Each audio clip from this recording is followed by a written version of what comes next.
costuma fazer bem.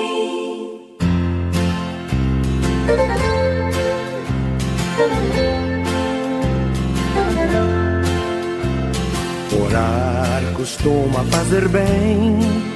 O coração de quem se entrega à oração tem 1000 histórias pra contar.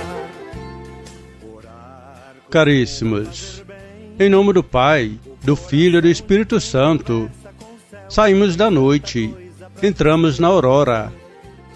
Com alegria, saudamos a luz ressuscitada e ressuscitadora, o nosso Senhor Jesus.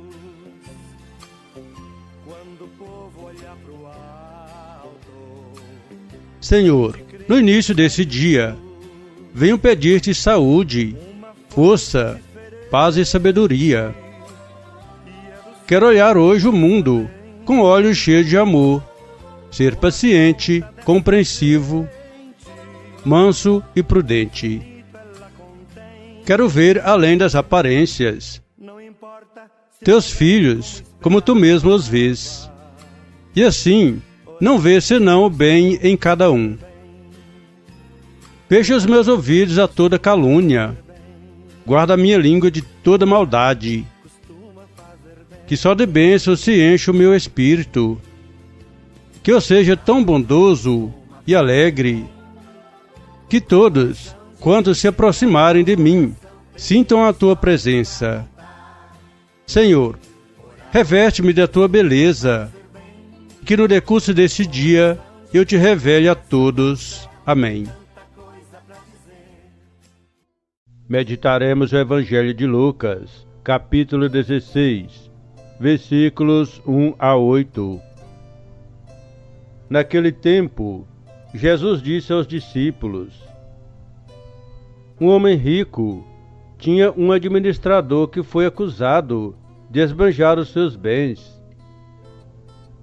Ele o chamou e lhe disse: Que é isso que ouço a teu respeito? Presta contas da tua administração, pois já não podes mais administrar meus bens. O administrador então começou a refletir: O senhor vai me tirar a administração. Que vou fazer? Para cavar não tenho forças. De mendigar tenho vergonha. Já sei o que fazer, para que alguém me receba em sua casa, quando eu for afastado da administração. Então ele chamou cada um dos que estavam devendo ao seu patrão e perguntou ao primeiro: Quanto deves ao meu patrão? Ele respondeu: 100 barris de óleo. O administrador disse: Pega tua conta, senta-te depressa e escreve 50. Depois ele perguntou a outro: E tu, quanto deves? Ele respondeu: 100 medidas de trigo. O administrador disse: Pega tua conta e escreve 80. E o Senhor elogiou o administrador desonesto, porque ele agiu com esperteza. Com efeito, os filhos deste mundo são mais espertos em seus negócios do que os filhos da luz. Palavra da salvação, glória a vós, Senhor.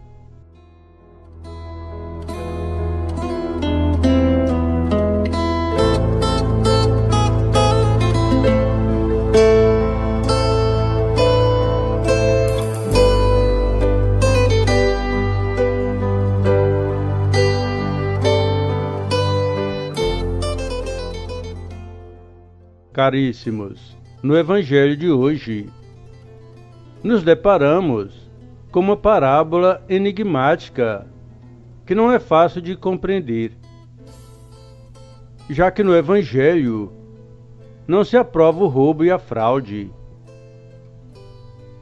Então entendamos. Jesus fala de um administrador que estava sendo infiel para com seu patrão. Na realidade, ele estava roubando seu patrão de uma forma muito inteligente. Diz o texto que o administrador estava acrescentando um valor às dívidas que os devedores tinham para com seu patrão. Diz o texto: tendo chamado cada um dos devedores do seu senhor, disse ao primeiro: quanto deves ao meu patrão? Ele respondeu: 100 barris de óleo. Então disse: toma tua conta, assenta-te depressa e escreve 50. Meus irmãos e irmãs, isso significa que este devedor, por exemplo, devia somente 50 barris de óleo. O administrador infiel tirou somente o que ele acrescentara à dívida, fazendo o devedor acreditar que ele estava sendo generoso. Já para o patrão, chegaria tudo na quantia correta. Jesus disse mais outro exemplo de como o administrador infiel foi malandro. Vejamos. Depois perguntou a outro: tu quanto deves? Respondeu ele: 100 medidas de trigo.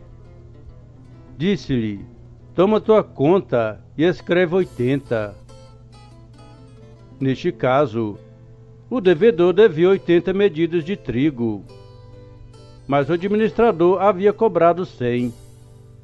Logo, ao cobrar a dívida correta, o administrador ganhou a compaixão do devedor.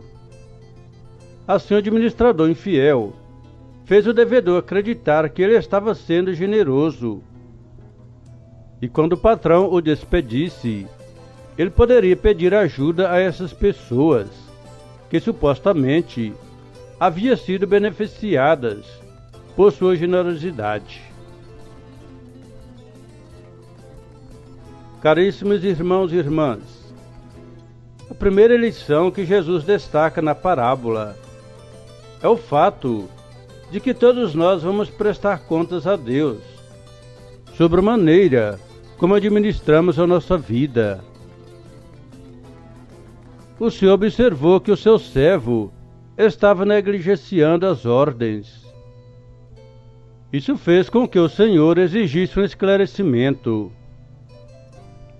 A parábola do administrador infiel nos leva à seguinte pergunta: o que apresentarei quando for chamado ou chamada a prestar contas? O que precisamos entender é que Jesus não utiliza essa parábola para incentivar a desonestidade. O seu objetivo maior é abrir nossos olhos para a urgência da prestação de contas, o julgamento eterno.